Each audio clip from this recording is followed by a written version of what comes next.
tune to this.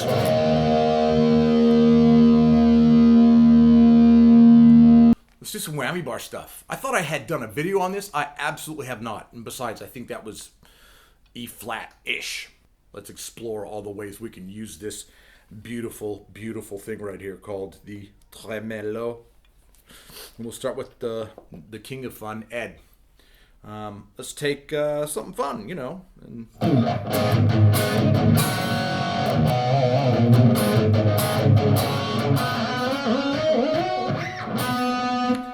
that I call the dip and pump. There's one, the dip and shift. So it's like you hit the note, you dip once. How's he doing it? And that's what's cool about it, is that the way Ed did stuff is that you hit the note and then you can move it like so this was G. You start on 5, 7, 9, 12, which I think they're all the notes of an A minor pentatonic. Just hitting all the key notes and away you go. I use my bar like the Holdsowrth dime bag way because it's easier for me. So yeah, that's one of the easy ones. And like Show You Love, he does some cool ones in there. I like that he does some half step ones that are very cool where he goes like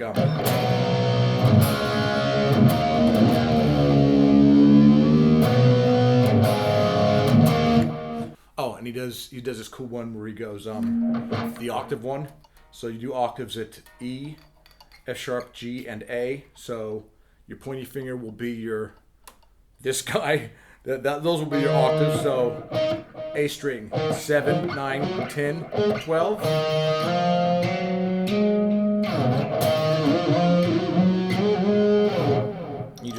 It's a double pumper. I think what happens is that because you depress and you shift at the same time, that's what keeps it going.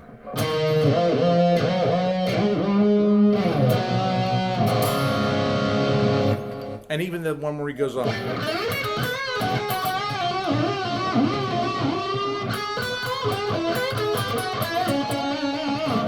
There's a whole different set of challenges you have to work with in making the guitar like clean. You gotta mute notes, and it's a hassle basically.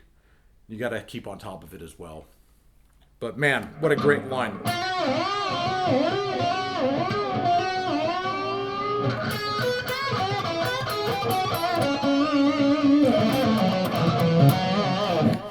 And so yeah, he did his lovely dive bombs. Dude, Eddie's whammy bar stuff was always killer.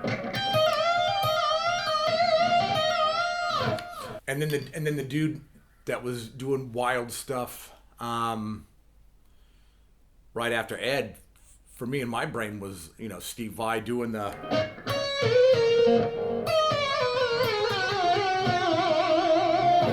going up. So instead of Eddie dipping down, you had Vai.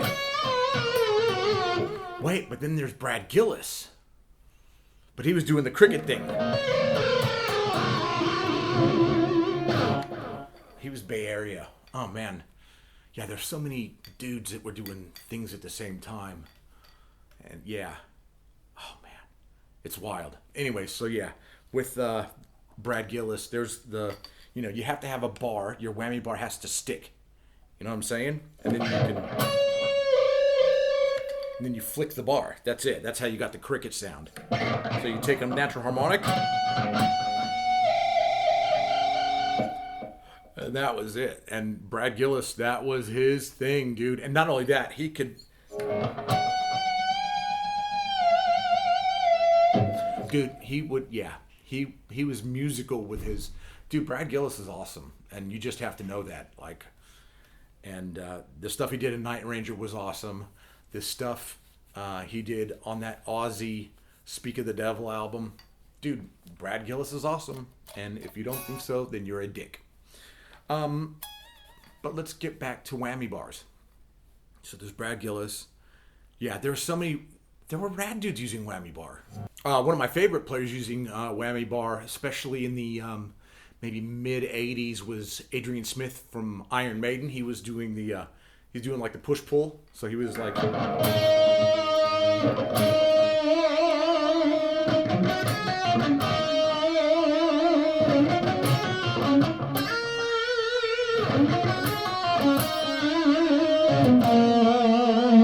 So he was just using it as finger vibrato, which was awesome. So he'd hit a note. He was pushing down. So here's the note. He was pushing down and pulling up. So it was going below the note and above the note. It just sounded great. And he did it often.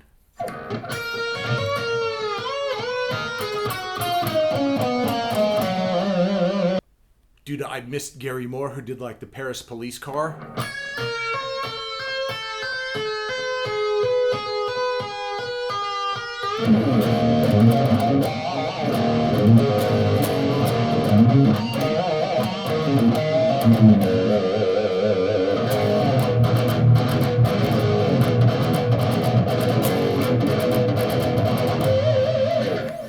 End of the World, great song.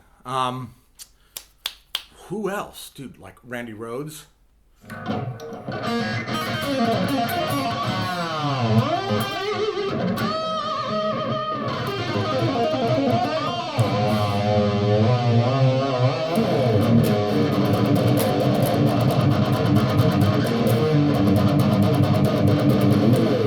Oh, dude, Joe. Dude, Joe.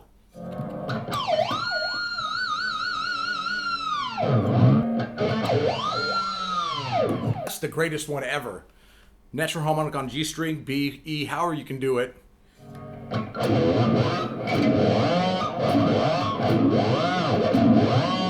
that funny? I did two of them and now I can't even do one.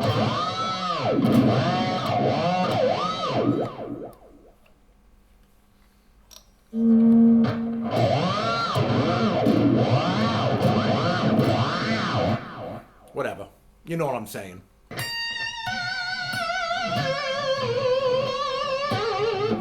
My favorite one that I don't really get to use all that much, just because I forget, and I think it's Steve Stevens, is where you take your bar like this, and you kind of mute it with this area. You turn the volume all the way up, you take your finger, you take your G string, and start pounding it into the two pickups.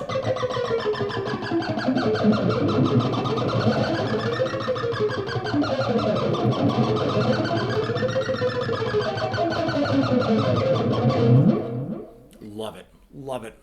And of course, you got the man Dimebag who can just...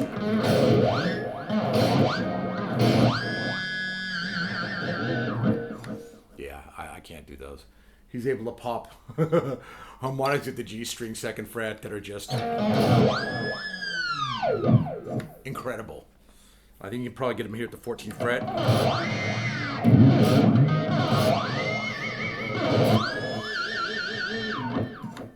I used to do them as a kid. I can't really do them now. We used to be able, I had a friend Scott who could do them on the second fret of the B string. It was beautiful. And I got my friend Ben, he's even lost his touch as well. But at a gig, he'll try like 10 times in a row, and we just stand there internally laughing.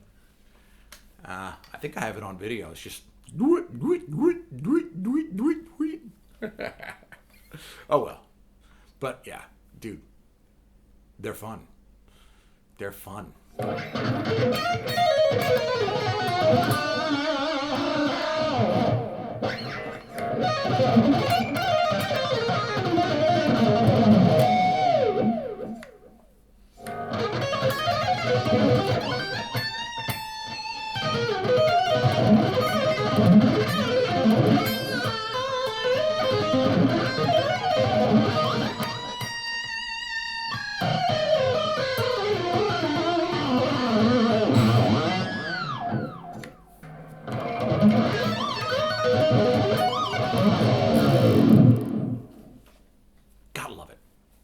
I don't know, man. I've ran out of steam. Drop your dudes in the comments. We'll get back to them at some other stage. I gotta go. Take care. Peace.